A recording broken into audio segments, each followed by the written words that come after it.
Finally अब टिका सिका लगाएर म चाहिँ हिँडेको है। ल मम्मी बाई गरिदिनु ल। आफ्नो ड्युटी लागेको म है। अब के गर्ने, दसैँको दिन पनि ड्युटी जानै पर्यो। त्यस्तै त यहाँ ड्युटी इज ड्युटी है। ड्युटी इज ड्युटी, ड्युटी चाहिँ गर्नुपर्छ है। होइन दाइ, ड्युटी इज ड्युटी होइन त? ड्युटी त गर्नै पर्छ, ड्युटी गर्नै पर्छ। तपाईँहरूको नि यो ड्युटी नै हो होइन र? Duty is duty. पानी परोस् घाम लागोस् दसैँ तिहार होइन, ड्युटी इज ड्युटी। ज्यानमा सास बाँचिरहोस् होइन, ड्युटी त गर्नै पर्छ। सबैले लाइक कमेन्ट सब्सक्राइब चाहिँ गर्न नबिर्सिनु होला है। मेरो फर्स्ट भिडियो हो, अब भिडियो चाहिँ लगातार आइरहन्छ है। फर्स्ट भिडियो हो, सबैले लाइक कमेन्ट सब्सक्राइब चाहिँ गर्न नभुल्नु होला है।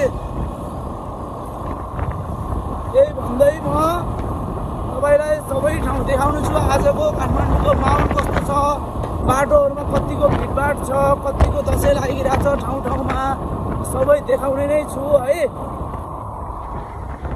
वेदर हेर्नुहोस्, वेदर मौसम पनि दामी छ आजको है।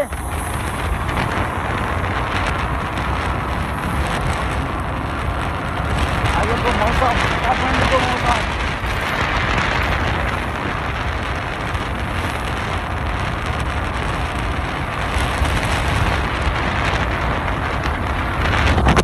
दसैँको दिन घर छोडेर जान रहर त थिएन। रमाइलो गर्नु मन थियो, के गर्नु, ड्युटीले गर्दा जानै पर्यो है।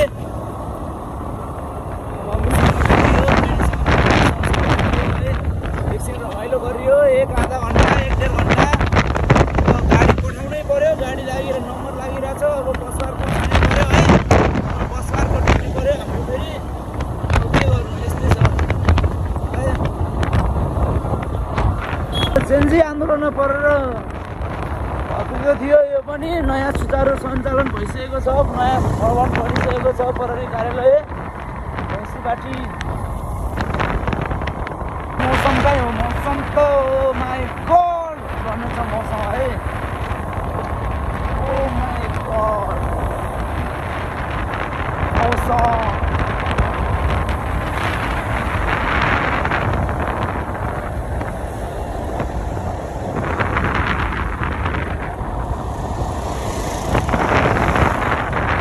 थपाउने बेला यो बाटो कति 4-5 वर्षसम्म कस्तो थियो है। अहिले बल्ल अहिले पहिला चाहिँ सबैलाई थाहा भएकै कुरा हो। यो बाटो चाहिँ ललितपुरको यो बाटो चाहिँ एकान्त कुनादेखि डिसोमको हेड अफिस छ्यासीकोट जाने बाटोसम्म बाटो बनेको थिएन यो उकालोमा।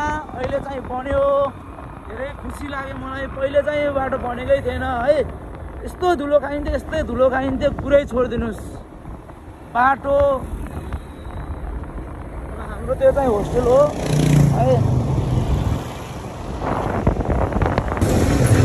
पहिला चाहिँ स्पिड हान्न पाइन्थेन, अहिले चाहिँ स्कर्पियोको स्पिड हेरेर स्पिड।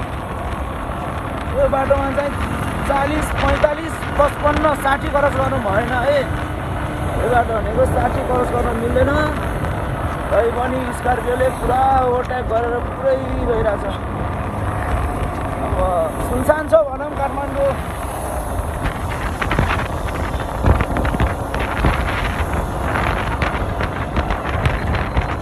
भ्लगमा भन्न त नमिल्ने हो, के भन्न चाहन्छु भने म दसैँमा त सिट पाउनु भएन होला सायद। धेरै मान्छेहरूले तिहारमा सिट चाहियो भने सम्पर्क गर्नु होला है सबैले। अनि सब्सक्राइब लाइक कमेन्ट चाहिँ गर्न नभुल्नु होला है।